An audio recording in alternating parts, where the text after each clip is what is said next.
Bonjour, c'est Thierry. Je vous retrouve pour une petite analyse de l'or et une petite parenthèse sur l'argent métal également.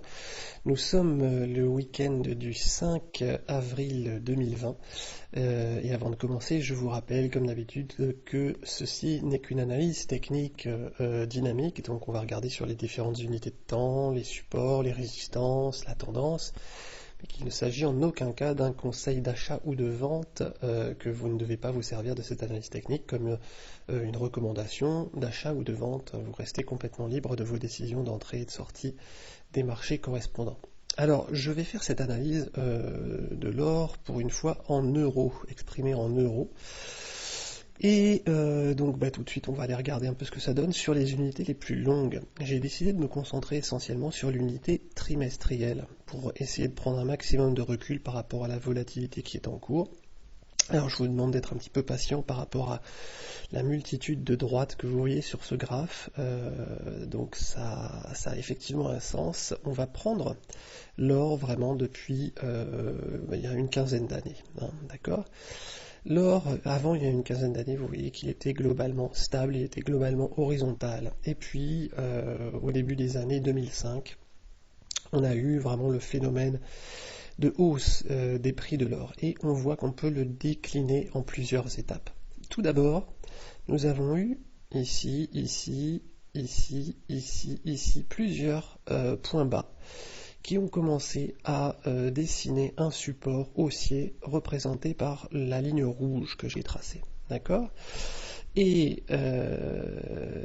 nous avons eu donc cette hypothèse d'une pente haussière de moyen terme. Et vous voyez que cette hypothèse, une fois que le pic de 2011 a été dépassé, 2011-2012, et qu'on est redescendu, eh bien, elle a été validée dans le sens où, eh bien, nous avons retrouvé en point d'impact et de retournement haussier sur le marché plusieurs fois vraiment cette zone, ce support rouge ici, d'accord ?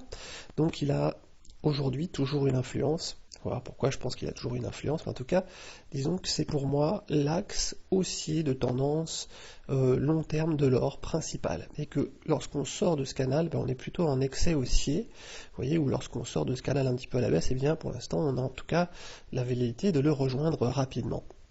Donc la tendance moyen terme, enfin long terme plutôt, principale pour moi, elle oscille autour de ce canal rouge que vous voyez ici. Alors quand on a eu cette panique haussière importante dans les années 2009-2011, vous voyez qu'on a choisi un angle de hausse beaucoup plus fort qui est le canal vert qui est ici. Ce canal vert, il a vraiment contenu les cours, il a drivé les cours avec une hausse fusée, jusqu'au moment où on a même réussi à sortir par le haut de ce canal vert relativement étroit, ce que Éric Lefort appellerait une tendance en ligne avec une sortie à la hausse. Et en général, quand on fait une sortie à la hausse d'une tendance en ligne, il y a très rarement un nouveau plus haut par-dessus. Et donc, vous voyez, on a fait une sortie par le haut, là, avec cette flèche haute, on est allé tester une nouvelle fois cette zone, mais c'est devenu une résistance, et tout de suite derrière, on a fortement corrigé. Et on est venu s'appuyer donc sur la base de ce canal rouge dont je parlais tout à l'heure. Et après, donc là c'était vraiment dans les années mi-2017, lorsque tout allait bien, que la Fed était en train ensuite d'inverser son programme de taux sur le dollar avec des taux qui repartaient à la hausse, etc. Il y a eu un petit coup de mou sur l'or et on est allé former, vous voyez, un canal de tendance violet ici, de long terme également, mais de moins forte pente sur lequel on est venu s'appuyer. On est venu s'appuyer et même on a cassé donc le support rouge. Et là, depuis octobre 2018, donc en fait on est en unité trimestrielle, donc ça correspond à l'inversion du programme des taux d'intérêt de la Fed par rapport au dollar, à l'euro-dollar. Eh bien nous avons à nouveau un mode fusée. Vous voyez que non seulement on a rejoint le canal rouge, mais qu'on continue dans un angle identique à l'angle que nous avions pris lors de la dernière hausse. Je vous ai parlé des reports d'amplitude, vous êtes familier de ça si vous avez regardé mes vidéos sur l'euro-dollar. Donc là j'ai essayé de chercher un axe qui soit de même angle que le précédent, vous voyez, et j'ai vraiment l'impression que quand on est dans un mode un peu panique comme ça, eh bien l'axe rouge ne suffit plus et on repart dans un mode accélération fusée comme c'était le cas entre 2009 et 2011, et vous voyez qu'on est sorti, hein, on a réussi à s'affranchir de cette résistance en canal rouge, hein, et à aller bien plus haut. Donc pour l'instant, eh bien, on se heurte à cette résistance de canal rouge, et je dirais que la tendance, elle reste haussière tant que nous restons dans ce canal vert, tant que on n'a pas un excès haussier de ce canal vert, il n'y a pas forcément d'inquiétude. Sauf que, regardez ici, si je fais un petit zoom, je viens de passer sur 50 unités, voilà, vous avez une flèche haute ici. Donc ça me rend assez circonspect tout de même. Nous avons une flèche haute en euros à 1560 euros qui sort de ce canal vert. Donc c'est un petit peu ce qui s'était passé ici. Vous voyez, on n'avait jamais réussi à redépasser après, une fois qu'on est sorti du canal vert, le haut de cette flèche. Donc 1560 euros qui correspond d'ailleurs, si on prend la conversion euro-dollar, aux 1700 $ dont j'ai parlé depuis plusieurs analyses comme résistance et qui pour l'instant continue de jouer son rôle quand on regarde l'or en dollars. Donc il va falloir surveiller quand même cette résistance de très près et regarder si on arrive à s'en affranchir ou pas, d'autant que là on est en trimestre et que vous voyez que le haut du canal vert il est quand même juste au-dessus de nous, dans cette zone des 1550-1560 justement. Donc je m'attends quand même dans les mois qui viennent à ce que cette zone des 1550 sur l'or soit difficile à franchir. Et pour l'instant, on n'est pas encore dans un scénario de panique totale, d'hyperinflation, de refuge sur l'or, etc. Donc, même lorsqu'on a un canal haussier de forte pente, il faut donner du temps au temps. Ça peut prendre 2 ans, 3 ans à continuer de monter, de dépasser, etc.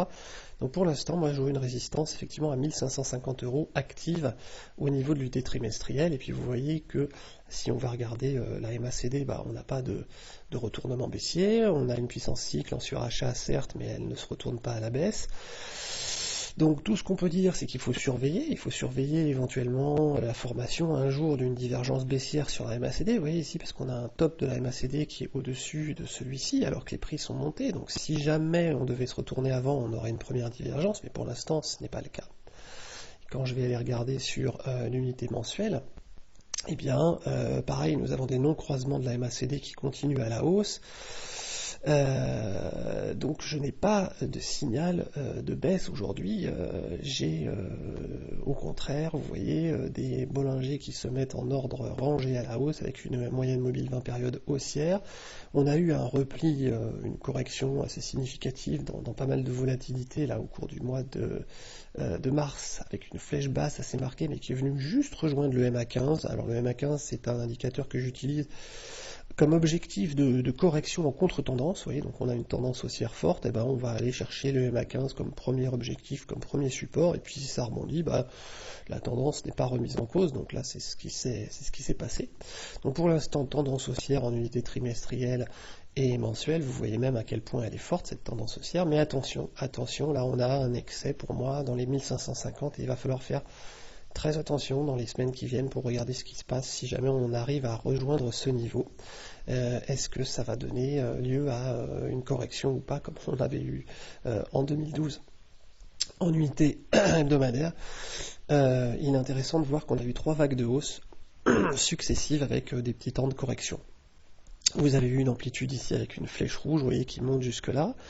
Ça, c'est l'amplitude du premier mouvement de hausse. Nous avons eu une sorte de range quasi horizontal, légèrement baissier, puis on s'est affranchi de ce range, on est reparti avec une nouvelle impulsion, et en fait une impulsion encore plus forte. Je l'ai mis, vous voyez, c'est la flèche verte qui est ici. On est allé encore plus haut, mais finalement on a corrigé dans une espèce de drapeau, et on est venu retoucher le haut de l'objectif précédent, de la deuxième impulsion de hausse. Et puis rebelote là pour la troisième impulsion haussière, vous voyez qu'on est reparti en reprenant exactement la même amplitude que la flèche verte précédente. On est allé chercher ce point là au niveau de la flèche haute, vous voyez ici, et puis on est revenu tester à nouveau, et maintenant on gravite autour à nouveau de la troisième vague de même amplitude, cette vague qui est marquée par les flèches rouges ici. Donc on est vraiment sur un point d'inflexion peut-être important, parce qu'on a vraiment fait une fois, 2 fois revenir, 3 fois revenir. On a fait 3 vagues de hausse de même amplitude, et on va regarder si on en fait une 4e ou si on temporise à cet endroit-là.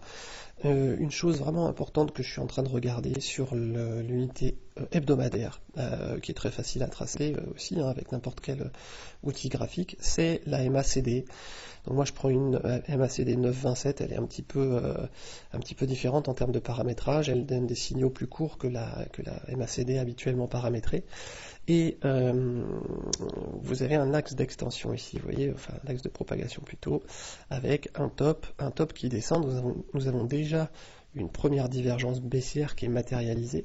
Donc je vais surveiller avec attention ce que vont faire les cours lorsque la MACD va rejoindre pour une troisième fois l'axe de propagation ici, vous voyez, parce qu'on pourrait faire un 1, 2, 3 MACD si les cours parviennent à la zone des 1530, 1550 et que la MACD ne dépasse pas cet axe de propagation. Si la MACD se retourne ici, là, pour moi, ça se constituera un signal baissier en unité hebdomadaire. Il faudra que je fasse très attention à ce qui se passe sur les cours à ce moment-là. Ici, par contre, nous avons le début d'un retournement haussier, d'une synchronisation haussière des cycles. Hein, donc, pour l'instant, pas de signal d'alerte de retournement baissier. Hein, je n'essaye pas d'anticiper un signal de baisse en pleine explosion haussière, comme vous le voyez. J'essaie de me laisser porter par le mouvement haussier et de guetter les premiers signaux de retournement pour sortir au bon moment, je dirais au plus juste, pour ne pas me prendre une porte de saloon. Au niveau de l'unité jour, eh bien, nous avons un joli non-croisement haussier de la MACD ici, et puis une synchronisation haussière, vous voyez, pour conclure. Donc, pour l'instant, toujours, encore une fois, pas d'alerte, mais attention hein, à cette zone ici du haut du couloir vert, hein, on est déjà très pentu. Donc, encore une fois, les 1550 €, faites très attention à ce niveau-là. On va revenir très rapidement sur la partie argent. Je dis très rapidement parce que là je ne vais pas évoquer dans de grands détails, c'est très très clair. Vous voyez que l'argent, depuis 2013, oscille dans un range. Vous voyez que les bandes de Bollinger en trimestriel sont horizontales et qu'elles marquent parfaitement les bornes de ce range. En haut, c'est les 17 €. Et ça correspond à tous les points de contact qui sont ici. Et puis en bas, on se trouve à peu près à 11,50 €. Hein. Ça correspond à tous les points bas qui sont ici, ici, ici. Puis vous voyez que si je garde la ligne sur les 11,50, 11,60, c'était une ancienne résistance ici horizontale, vous voyez, qui coiffait les cours. Donc on s'en est affranchi. Puis maintenant, inversion de polarité. Et bien c'est devenu un support. Et on fait un range entre les deux. C'est pas plus compliqué que ça. Donc en mensuel, c'est la même chose, hein, on le voit, hein, on est en train de buter ici sur les 11,50, 12 €, et puis on monte et on teste des fois les 17 € et on redescend. Donc là on est à peu près au milieu du range, on a des puissances cycles qui oscillent entre les deux tranquillement, la MACD qui donne pas énormément de signaux, donc on se laisse porter dans une configuration en range.